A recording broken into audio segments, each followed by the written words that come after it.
the fact that there are so many breakthrough cases, and then also the fact that I think there's a lot of data that suggests that this immunity from the vaccine or from an active infection may or may not last forever. Dr. Jonathan Bakhtari.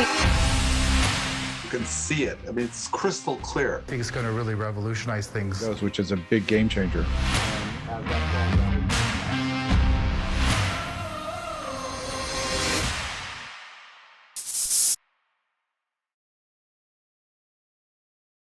Hi, welcome to another episode of Bakhtari MD. And today I want to go over the COVID pandemic as we're approaching the 2-year mark. It was 2 years ago on December that we first got wind of something going on. And certainly by January, the pandemic was on. And we're approaching the 2-year mark. And I just want to kind of look back and see how our views of everything has evolved since then. Obviously, when the pandemic started, we really didn't have a solution for it. There was no vaccine in sight, and all we could do were take precautions and lock down the economy and everything that we all went through. Eventually, by some miracle, vaccines were developed within 9 to 12 months, and they became available essentially last December and January. So we're approaching our 1-year mark on vaccines being available. So where are we today? I think several things we need to understand. I think when the vaccines came out a year ago, our hopes were on achieving herd immunity like we have with measles and other viruses. But I think if you look at the numbers now, it's hard to say that herd immunity is going to be realistic in the sense that we already have almost 195, 200 million Americans fully vaccinated as of today, which is, a significant portion of the population, certainly the vast majority. In addition, we also have at least 47, 50 million documented cases of COVID. And if we assume there's a multiple of people who got COVID that we didn't document, they were either asymptomatic, they didn't get tested, or what have you. Even by the CDC's own guidelines, 80, 100, 220 million people have gotten COVID. So when you fuse all these numbers together, it's hard not to say we're past 80% in terms of immunity, either by vaccines or by active infection. And if we're really at that point and COVID-19 or the SARS-CoV-2 virus is still such an integral part of our lives, I think it's fair to say that, getting this under control by herd immunity is going to be challenging. And the other argument is becoming more and more clear, and I've stated this on my other videos many times, that I think most people have to come to the realization that one way or another, they're either going to get the vaccine or get the infection or both. I think that clarity is really important to have. And once you sort of come to that clarity, it's sort of like we do with the cold. I mean, there's very few people that walk around and say, I never get the cold. I mean, there are, but by and large, everyone knows what it's like to get a cold. And if you view the SARS-CoV-2 virus the same way, then it kind of makes sense. As a matter of fact, it's an upper respiratory virus. And even before this pandemic, a third of common colds were caused by other strains of coronavirus.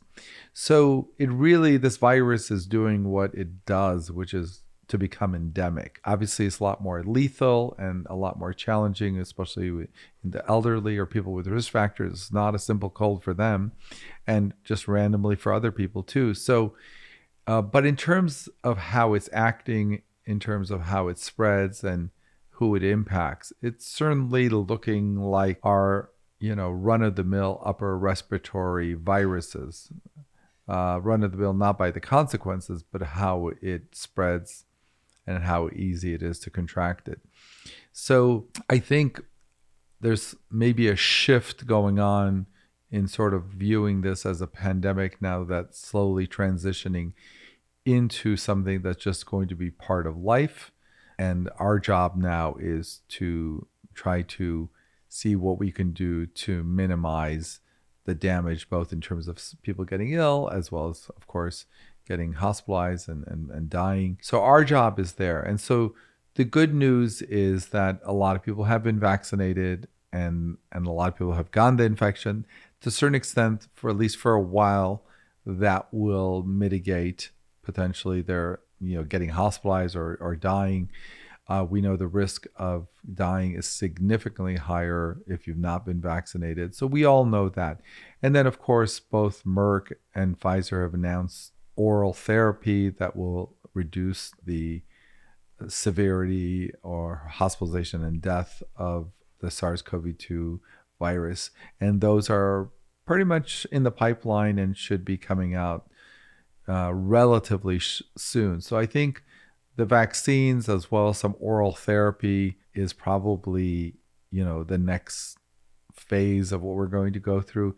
And I think what we're waiting to see is if and when the next generation of COVID-19 vaccines come out, especially more targeted to the Delta variant and potentially other variants that may come out. And that then we're talking about the annual boosters and what have you. So I think that's the next chapter, which in a few months we may have some more clarity. In terms of the booster itself, I predicted this on some of the podcasts before, that eventually everybody would qualify for a booster. We know that. We did a study, and I'll put a link to how the effectiveness of the two major mRNA vaccines we have in the US, how their effectiveness has gone down with the Delta variant. You can look at that video. And really, it made sense not only for high-risk people, but everybody to get a booster. And the FDA announced that, and I'm sure that's the direction it's going to go in the next week or two, where everyone's going to qualify to get a booster.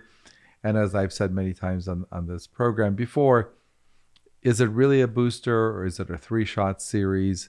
I think time will tell which one it is, but we're either going to have 3-shot series that everyone's going to get, and that might be tweaked in terms of the variant, or you may get the 3-shot series and then, yearly, potentially yearly boosters, if that's what happens. But clearly this SARS-CoV-2 virus is not acting like MERS and SARS, which sort of just fizzled out. It looks like it's here to stay and, become part of our everyday life. So having said that, I think now that there's becoming a realization that this is no longer a pandemic, but it's more of an endemic infectious virus.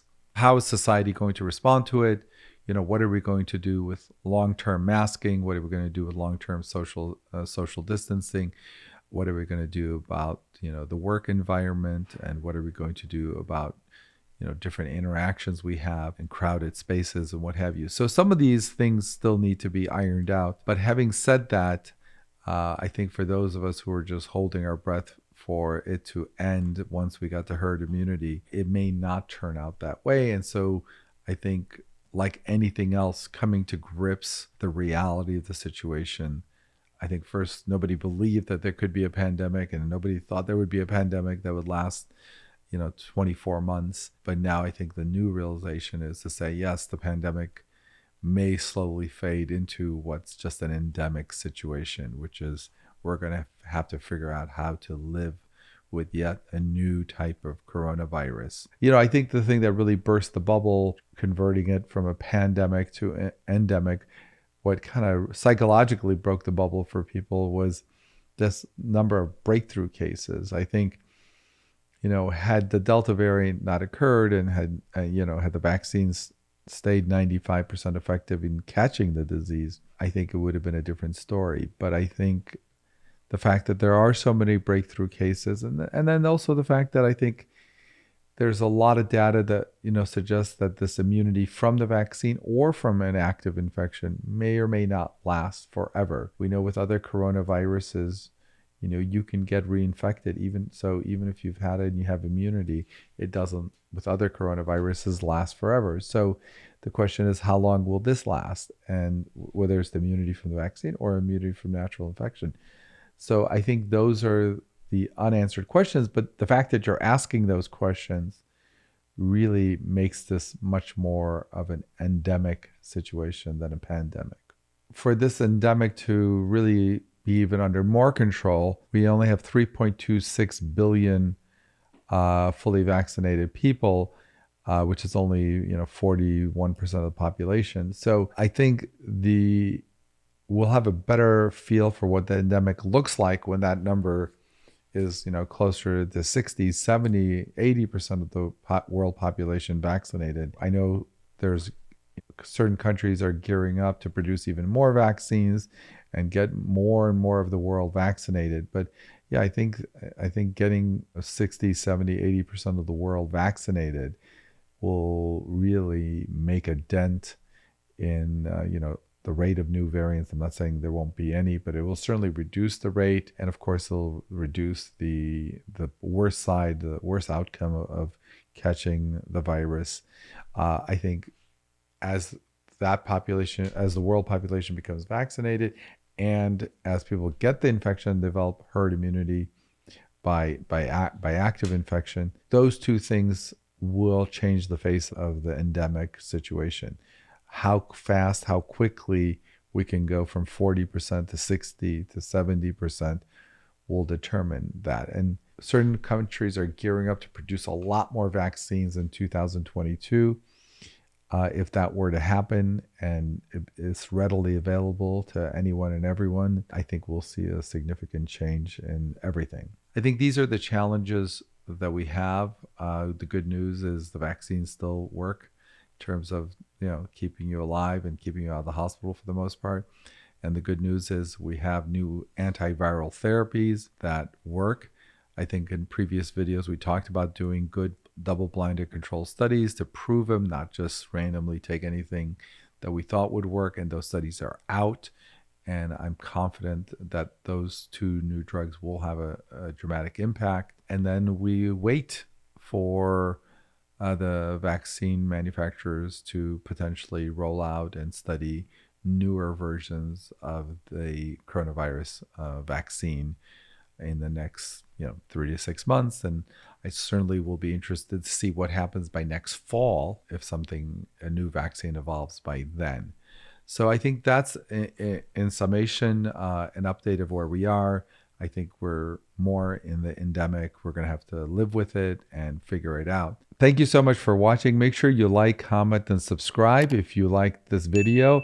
Also, if you have any questions or other topics you want me to cover, please leave in the comment section below. Also, go to my website, bakhtarimd.com, where you can sign up for my newsletter and additional information on healthcare. As always, thank you so much and be well.